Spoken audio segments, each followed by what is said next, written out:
La Escuela Dominical, un tiempo de estudio bíblico y teológico acerca de las grandes doctrinas de la fe histórica del cristianismo. Te invitamos a que te unas a la comunidad que escucha lo que la Iglesia ha confesado históricamente y lo compartas con tus familiares y con tus amigos. Estas enseñanzas son impartidas por maestros locales de la Iglesia Reformada Calvary en la ciudad de Santa Marta, Colombia. Y hoy pasamos a un nuevo capítulo, el capítulo 19. Tiene por título De la libertad cristiana y la libertad de conciencia. De la libertad cristiana y la libertad de conciencia. Vamos a orar para poner este tiempo en manos del Señor y así iniciamos.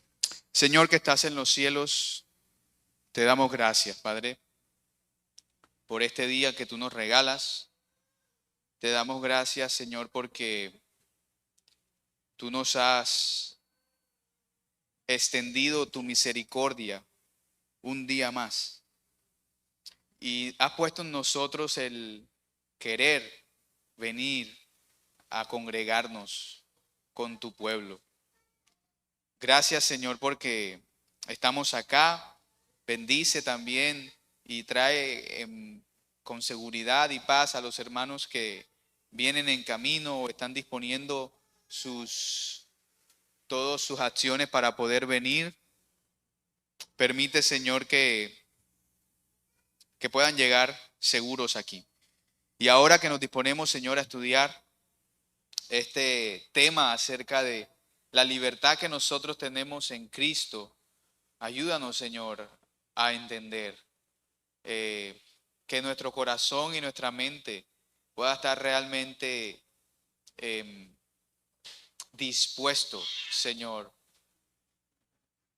a entender tu palabra y sobre todo a aplicar ese conocimiento de tu palabra a nuestras vidas.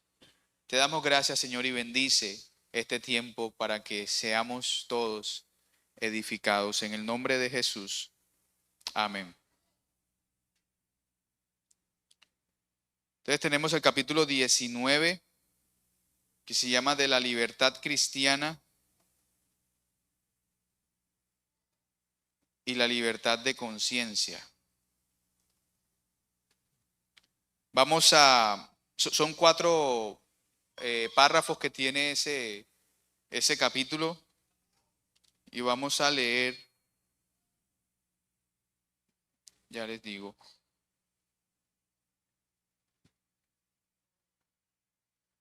Vamos a leer solamente el primer párrafo el día de hoy.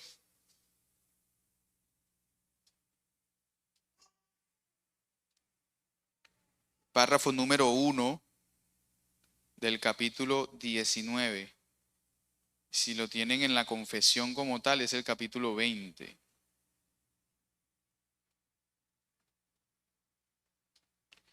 Aquí está. La libertad, dice el párrafo, que Cristo ha comprado para los creyentes que están bajo el Evangelio,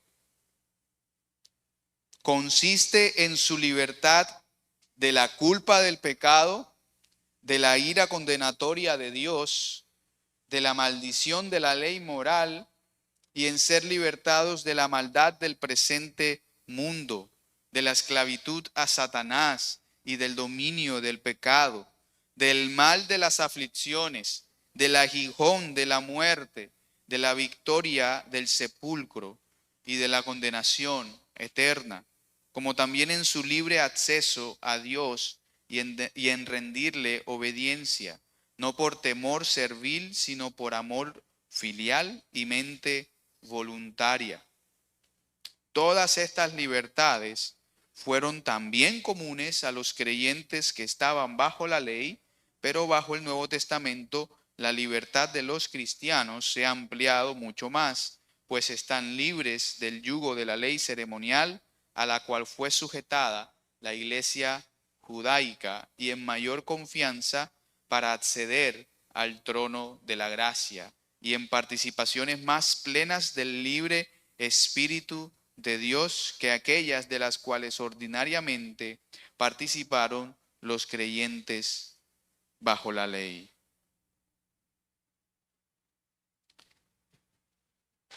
Este capítulo está hablando del primer tema del título. Son dos temas que va a tratar este capítulo, la libertad cristiana y la libertad de conciencia. Y este párrafo puntualmente solamente nos está hablando del primero, de la libertad cristiana, es decir, de la libertad que el Hijo de Dios tiene en Cristo Jesús, de la libertad cristiana. Y uno a menudo, o esa pregunta surge bastante cuando uno está conversando de pronto con personas y de pronto uno en ese momento que está presentándole a personas el evangelio o está hablando con alguien, en esos momentos surgen dentro del repertorio que uno tiene a veces para evangelizar, no sé, uno suele usar esa expresión: el Señor te quiere libertar, te quiere libertar. Y eso a veces da lugar más a más dudas, porque la persona usualmente lo que suele preguntar o contestar es: pero a mí nadie me está amarrando, yo soy libre, ¿cómo así que Él me quiere libertar? ¿Libre de qué? Sí, sería la pregunta que se harían ellos. ¿Libre de qué me quiere hacer tu Dios? ¿De qué me quiere hacer libre? Bueno, este párrafo responde, ¿sí? Con una lista de varias cosas de qué es lo que el Señor Jesús nos ha hecho libres o nos hace libres. Son varias cosas de las que el Señor nos hace libres. Y eso es en lo que consiste la libertad. Entonces, en ese párrafo nosotros estamos viendo, por ejemplo, que Cristo ha pagado un precio por la libertad de nosotros. Es decir, no fue una libertad gratis. Y esta semana lo conversábamos, no recuerdo, aquí en la fundación, con los niños de la fundación, los jóvenes de la fundación. Y hablábamos acerca de qué es el pecado. ¿Qué es el pecado a la luz de las Escrituras? Y recordábamos un poco que el Señor Jesús murió por nuestros pecados para darnos vida y salvación. Y esa salvación, aunque se nos otorga a nosotros por gracia, eso no significa que haya sido gratis. Y poníamos el ejemplo de muchas de las cosas que se ven, ¿no? Secularmente. Por ejemplo, cuando el gobierno el gobierno de turno suele decir, bueno, vamos a dar tantos subsidios a tales familias. Y de hecho creo que hoy en día se ve, ¿no? Estratos 1, 2 y 3 en sus servicios públicos están subsidiados por los estratos 4, 5 y 6. Entonces, uno ve en el recibo y uno dice menos tanto. Bueno, si es 1, 2 o 3, el estrato de 1, 2, menos tanto. Y dice subsidio no sé qué, no sé qué. Están regalando un dinero. Pareciera que eso vino de la nada, pero alguien pagó por eso. Alguien pagó por eso. El subsidio que recibe el adulto mayor, que recibe cualquier persona, alguien está pagando por eso. No es algo que sale de la nada, no es algo que se imprimieron billetes de la nada y pum. Incluso cuando se hace eso también hay consecuencias. Alguien tiene que pagar por eso que se imprime. Pero el punto es que siempre que se nos dice que algo es gratis es porque alguien más lo pagó. Todo tiene un costo.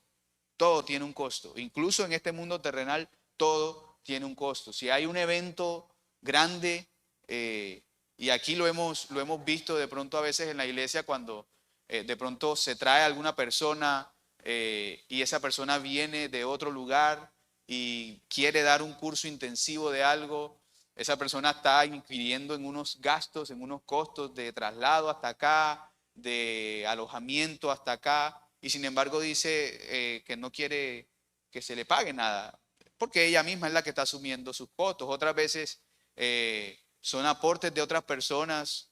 Por ejemplo, cuando las damas, creo que también ha pasado, ¿no? Han hecho sus retiros. Buena parte de lo que pagan está subvencionado también y a algunas se les subvenciona más. pero es porque otros hermanos aportan más. Otros hermanos aportan más. Entonces, alguien paga. Alguien paga. Lo mismo sucede con nuestra libertad. Es el mismo caso. Nuestra libertad en Cristo tuvo un precio. Tuvo un precio. Aunque ese precio no lo pagamos nosotros, nuestra libertad en Cristo tuvo un precio. Y el precio de esa libertad que nosotros tenemos en Cristo fue asumido por el mismo Señor Jesucristo. Y a veces de pronto nos falta un poco de dimensión del costo, porque es que la persona que pagó el precio de nuestra libertad no fue cualquier persona. Y para valorar ese concepto de la libertad que tenemos en Cristo, no fue cualquier persona la que pagó el precio de nuestra libertad. El precio de nuestra libertad fue la vida del Hijo de Dios.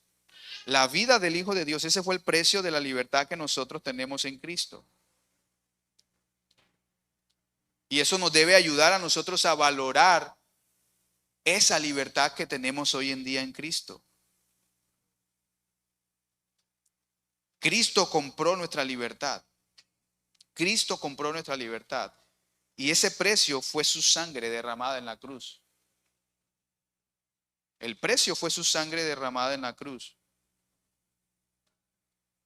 Y si entendemos bien todo el asunto, entendemos que Cristo murió por nosotros, o era necesario que el Hijo de Dios muriera por nosotros a causa de nuestra propia desobediencia, a causa de nuestra propia corrupción, a causa de nuestro propio desafío a lo que Dios había establecido en su palabra.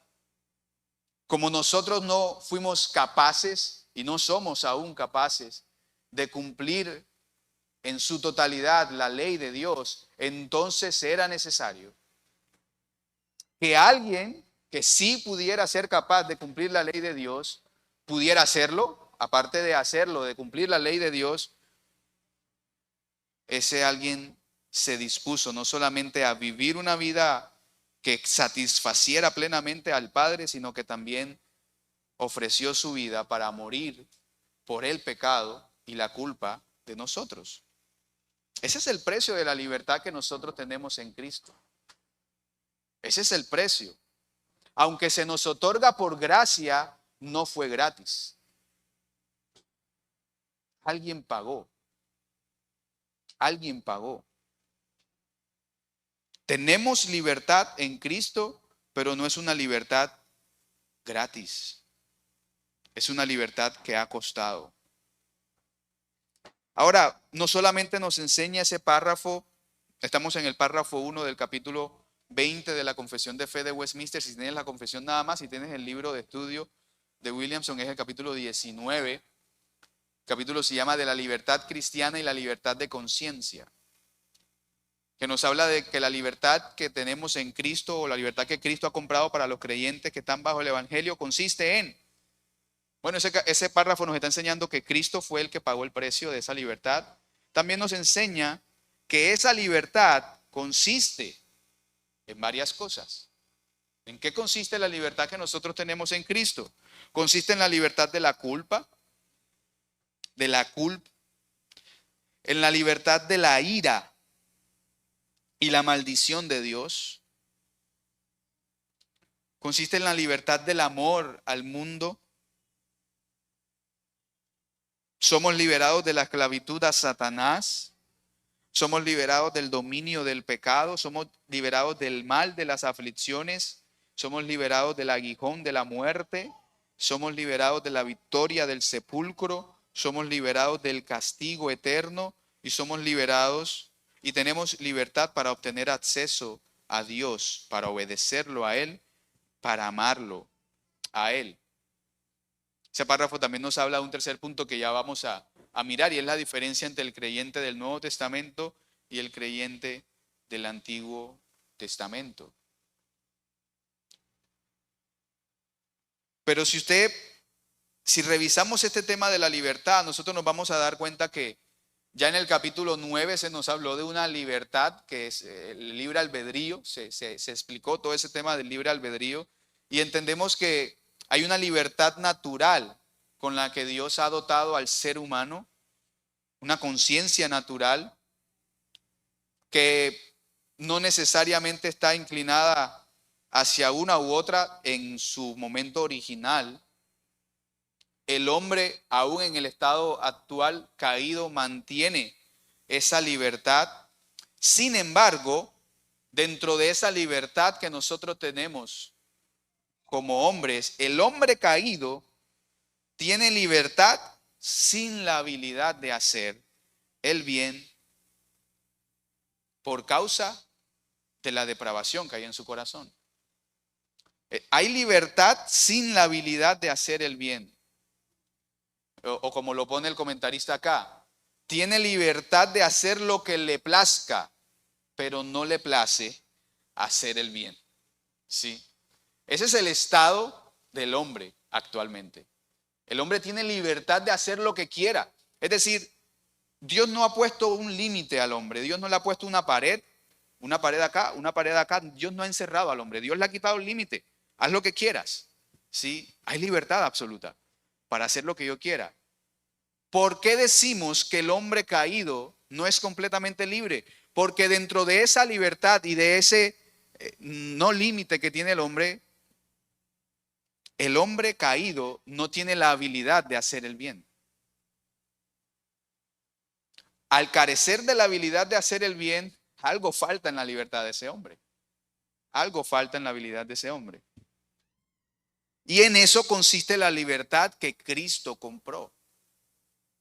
Porque si estamos entendiendo, nosotros éramos así, como lo describe, como hemos descrito ahora mismo. Nosotros éramos personas, antes de conocer al Señor Jesucristo, que éramos libres de hacer lo que quisiéramos, pero no teníamos esa habilidad de escoger el bien, de escoger hacer el bien. Por más que nos esforzáramos en hacer buenas cosas, ¿sí? Por más que pudiéramos vivir vidas moralmente buenas, pero antes de conocer al Señor Jesucristo y de ser liberados por la muerte de Cristo en la cruz, nosotros teníamos una inhabilidad de hacer el bien que necesariamente viene de Dios.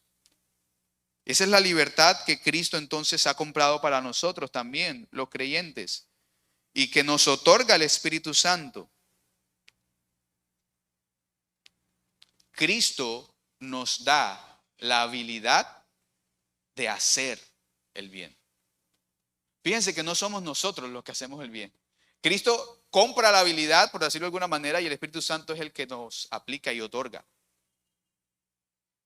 dicha libertad y habilidad de hacer el bien. Vamos a Juan capítulo 8, versículo 36.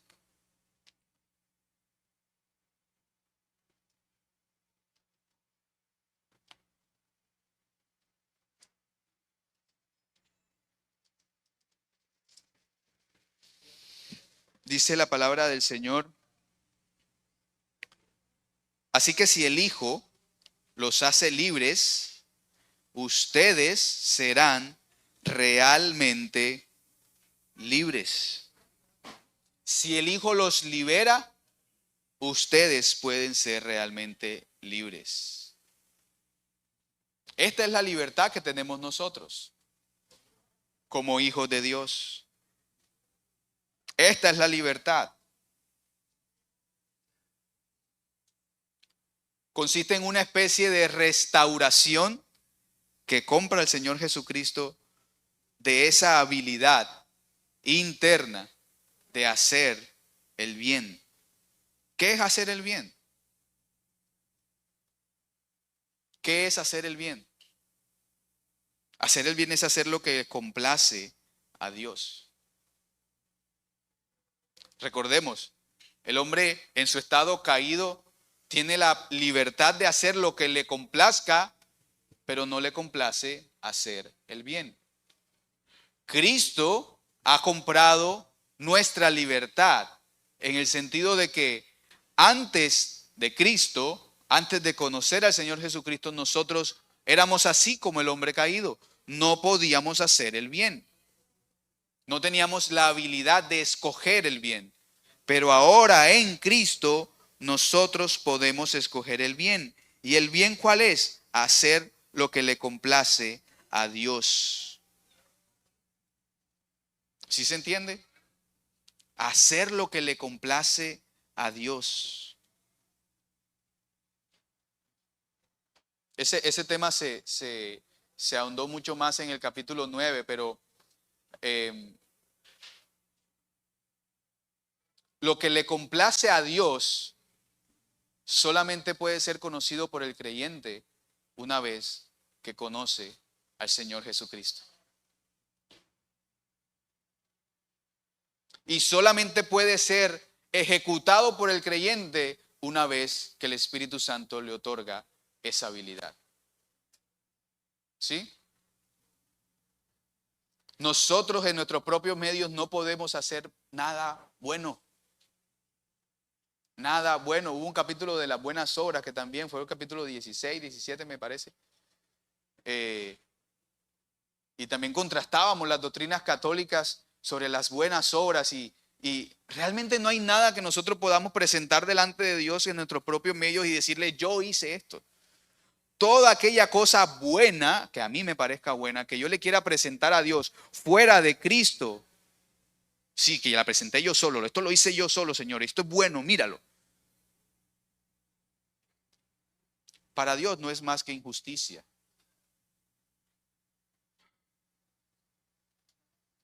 Las buenas obras que Dios, que el creyente puede hacer, son producidas, vienen promovidas por Dios mismo. Y sin embargo no decimos que por esas obras alguien se pueda salvar. Nadie se puede salvar por obras. Como decíamos el martes con los hermanos que están en las clases de membresía, ¿se puede decir que nuestra salvación es por obras? Se puede decir que sí, pero no son las obras de nosotros, sino las obras de Cristo. ¿Sí? No son las obras tuyas las que te salvan. Fue la obra del Señor Jesucristo la que te puede salvar. Entonces sí, la salvación es por obra. Cuando alguien diga así, podemos decirle sí, hermano, amén. Estoy de acuerdo con que la salvación es por obra, pero no la obra tuya, sino la obra del Señor Jesucristo. Entonces esa libertad que tenemos en Cristo es una restauración de esa habilidad interna de desear y de hacer todo aquello que complace a Dios. Y de ser liberado de todas las discapacidades que impone la esclavitud del pecado a nosotros también. Porque el pecador, el hombre caído, está bajo un dominio también. Aparte de la libertad que aparentemente tiene, él tiene sobre sí un yugo, un peso, que es el peso del pecado. Y ese peso del pecado le impone inhabilidades, como lo vamos a mirar ahora.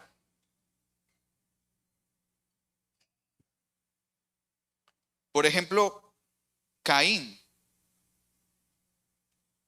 tiene algo para decir sobre ese hombre caído con esas inhabilidades. En Génesis 4, en los versículos 13 y 14, Caín dijo al Señor: mi castigo es demasiado grande para soportarlo. Hoy me has arrojado de la superficie de la tierra y de tu presencia me esconderé y seré vagabundo y errante en la tierra.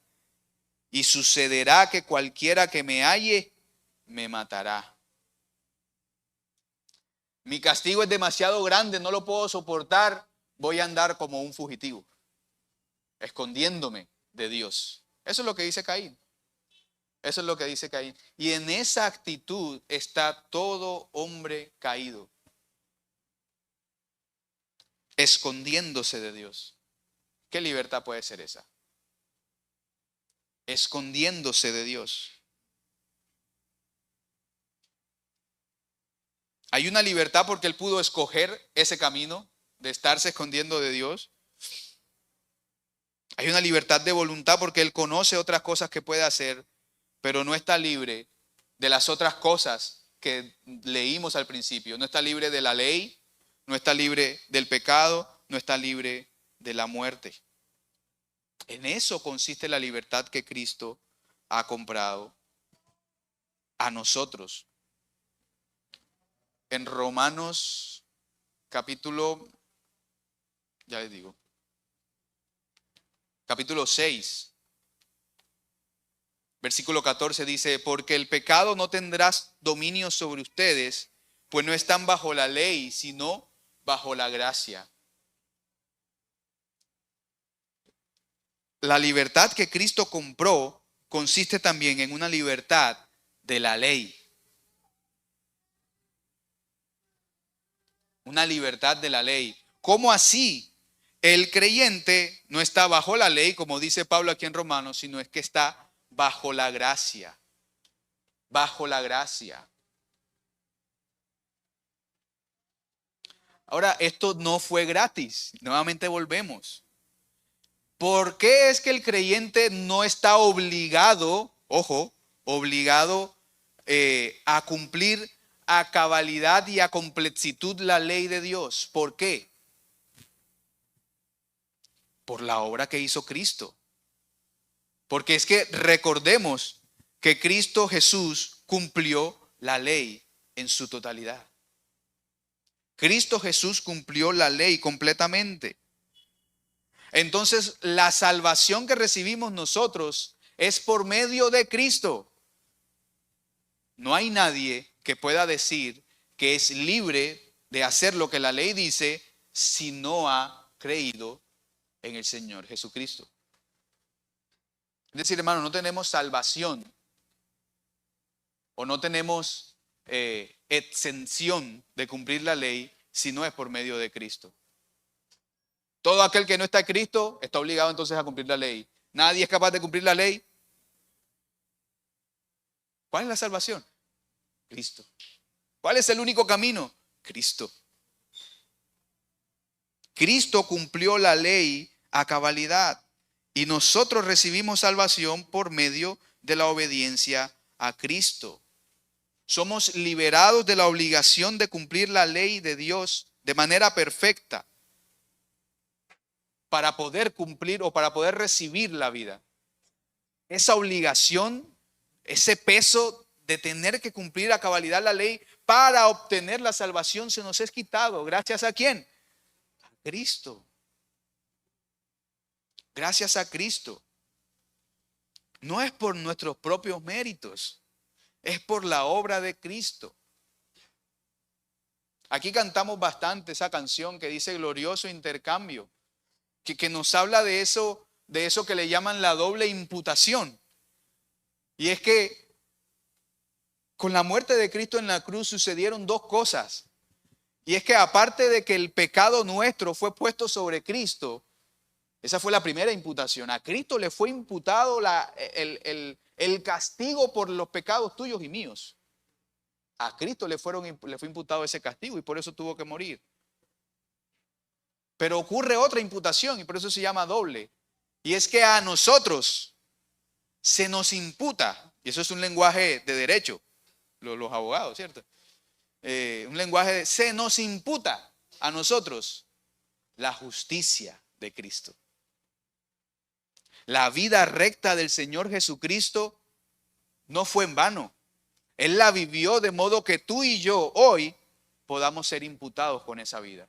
Es decir, que cuando Dios mira hacia abajo y ve al hermano fulano o a la hermana fulana, te ve a ti o me ve a mí, Dios no está viendo mis obras, porque si viera mis obras, me sentenciara nuevamente. ¿Dios qué está viendo?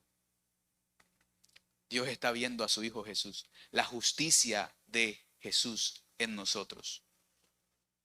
Eso es lo que Dios está viendo. Y nuevamente, toda esta es imagen, o en el Antiguo Testamento encontramos imágenes que ya nos prefiguraban esto. Ustedes recuerdan cuando en Éxodo Dios está mandando las plagas, ¿no? Viene una que es la muerte de los primogénitos. Y hay una advertencia. Todo aquel, o bueno, una manera en que los hijos de Israel, los primogénitos de Israel se podían salvar, era que mataran un macho cabrío y pusieran la sangre de ese animal en los dinteles o en los marcos de las puertas. Y entonces cuando el ángel de la muerte pasara y viera la sangre del animal ahí en la puerta, él iba a pasar por alto. Él iba como si se volara esa casa. Bueno, en esa casa no entro. Y por eso que los judíos celebran la Pascua. Celebran ese momento en que el ángel de la muerte pasó por alto. Cuando Dios te ve a ti y a mí, Dios pasa por alto su juicio, porque no te está viendo a ti y a mí, sino que está viendo la sangre de su Hijo, que fue derramada a nuestro favor.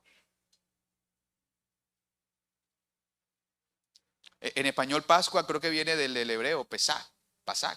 Eso me lo enseñó el hermano Adal, yo no sabía. Pero en inglés tiene más sentido la palabra, porque Pascua en inglés se dice Passover. Y Passover es pasar por alto. Literal. Pasar por alto.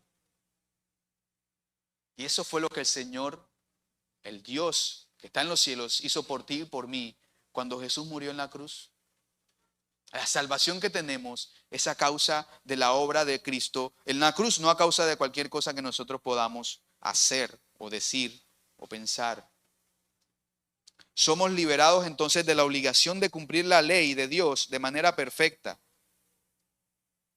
Pero también tenemos libertad al ser rescatados del dominio del pecado. Ser rescatados del dominio del pecado.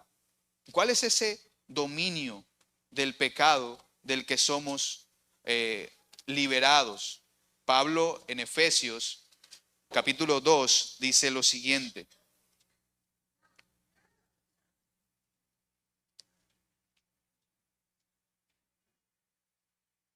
Versículo 1 dice, y Él les dio vida a ustedes que estaban muertos. Mira cómo lo pone Pablo.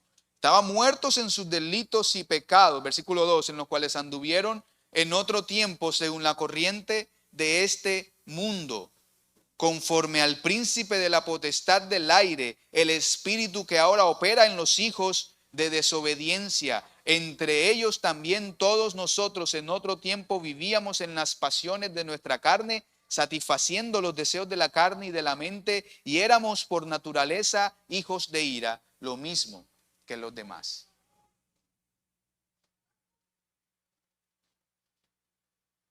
El espíritu que ahora opera en los hijos de desobediencia. Ese es el dominio del pecado. Ese es el dominio del pecado. Pero cuando la libertad que Cristo ha comprado quita ese dominio del pecado, quita ese espíritu que gobierna y que ejerce poder en los hijos de desobediencia, y el dominio de ese poder, si se quiere, ha sido suplantado ahora por el Espíritu Santo. Es ahora el Espíritu Santo el que gobierna la vida del creyente. No es el dominio del pecado. A causa de esto, entonces el hombre es hecho libre del pecado. De modo que pueda ser entonces sí un hijo de Dios. Y ahí en Romanos 6, versículo 22 dice Pablo, pero ahora habiendo sido libertados del pecado y hechos siervos de Dios, tienen por fruto la santificación y como resultado la vida eterna. Somos libres del pecado, pero no somos libres para vivir como queramos. Sí, y eso es lo que Pablo dice en los versículos anteriores al versículo 22 en ese mismo capítulo 6. Somos libres del pecado para ser hechos siervos de Dios.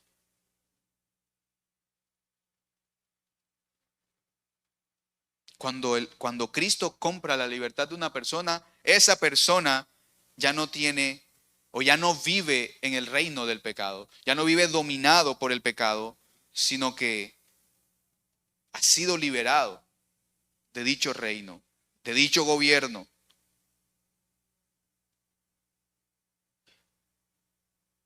Satanás ya no ejerce señorío sobre esa persona.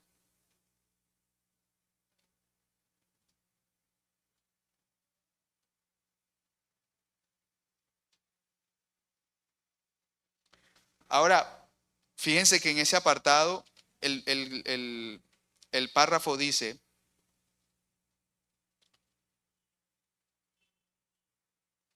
consiste en la libertad de la culpa del pecado, de la ira condenatoria de Dios, de la maldición de la ley moral, ser libertados de la maldad de presente mundo, de la esclavitud a Satanás y del dominio del pecado, del mal de las aflicciones, del aguijón de la muerte, de la victoria del sepulcro y de la condenación eterna.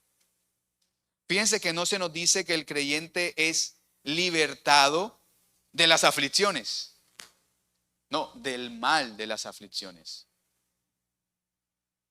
Y hay que hacer hincapié en eso también, porque a causa de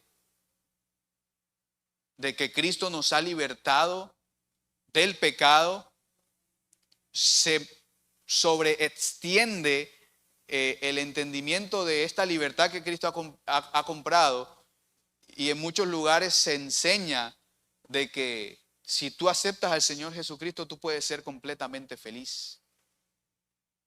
¿Cierto?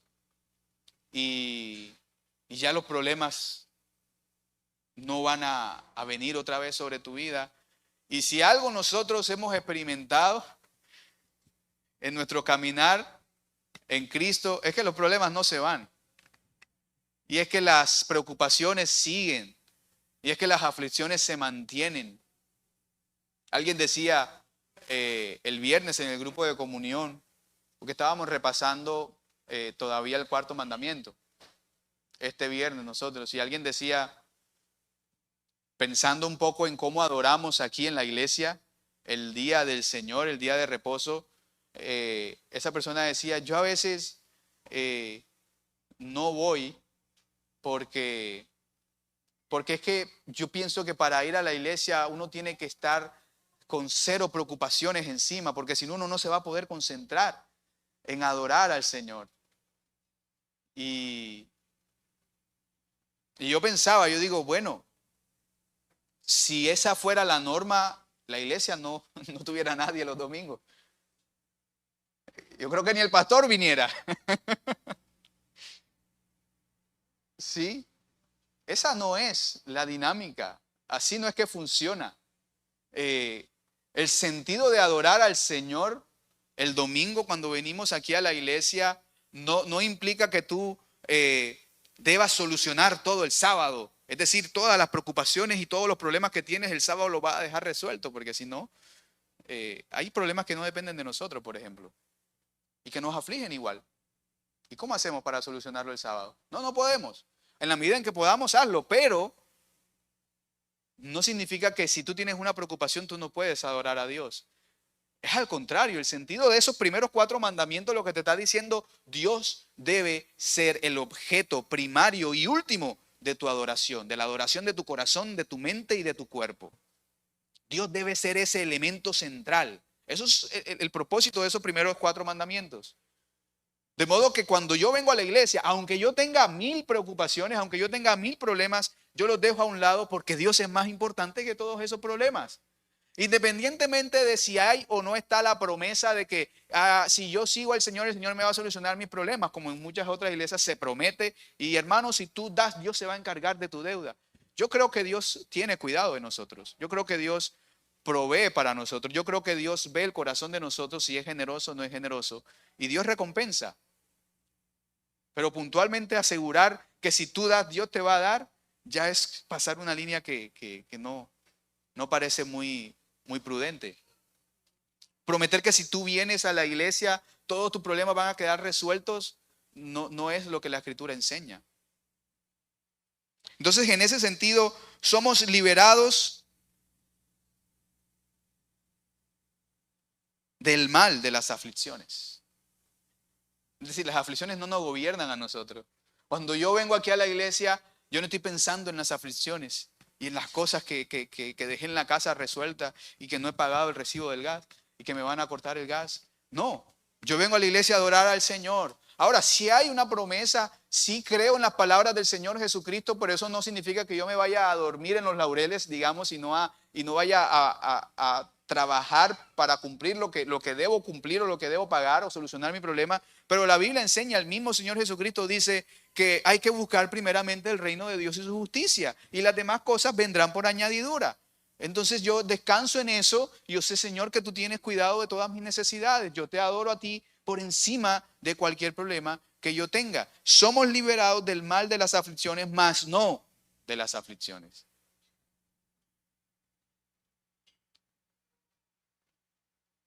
Del mismo modo que somos liberados del aguijón de la muerte. Del aguijón de la muerte. De la victoria del sepulcro y de la condenación eterna.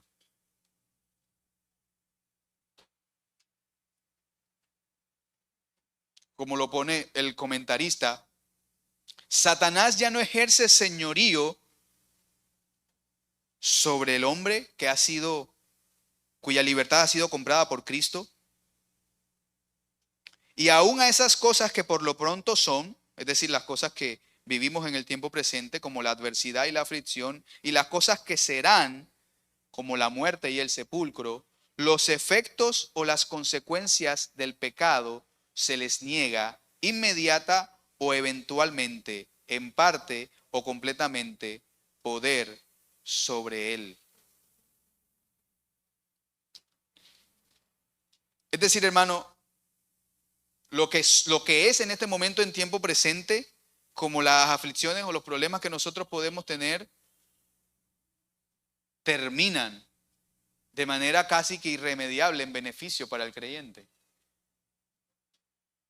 Al pecador una aflicción lo puede abrumar. A la persona que no está en Cristo, un problema lo puede llevar incluso a considerar quitarse la vida.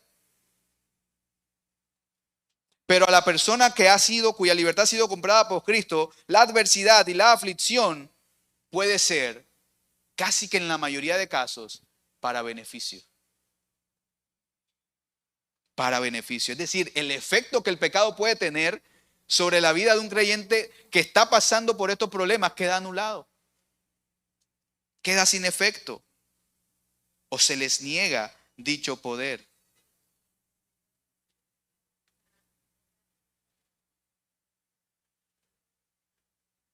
Incluso cuando hay castigo por el pecado cometido, también es en beneficio del creyente.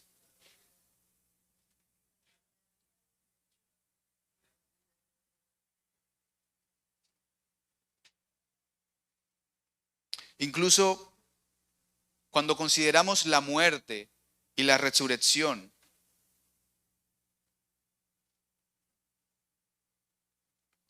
pareciera que hay una victoria parcial de la muerte porque evidentemente todos vamos a llegar a ella. Pero nosotros tenemos la promesa en Cristo de que vamos a ser levantados juntamente con Él. Y en ese sentido, también los efectos de la muerte en el creyente quedan sin efecto. Porque en la resurrección el cuerpo es devuelto a la vida.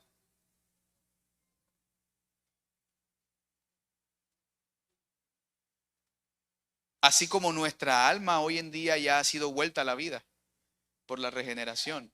Asimismo, nuestro cuerpo en la resurrección va a ser devuelto a la vida. Por eso no se puede clamar victoria del sepulcro sobre el creyente.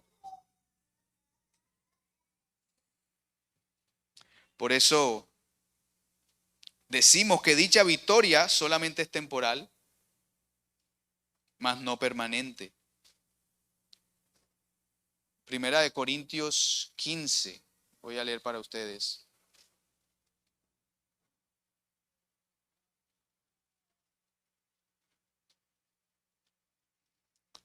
Versículo 54 dice: pero cuando esto corruptible se haya vestido de incorrupción y esto mortal se haya vestido de inmortalidad, entonces se cumplirá la palabra que está escrita: devorada ha sido la muerte en victoria. ¿Dónde está, oh muerte, tu victoria? ¿Dónde, oh sepulcro, tu aguijón? El aguijón de la muerte es el pecado, y el poder del pecado es la ley.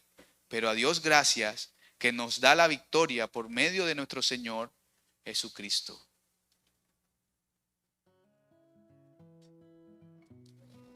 La libertad que Cristo compró en la cruz para nosotros es una libertad sobre el pecado y sobre los efectos del pecado en nosotros, en la vida del creyente.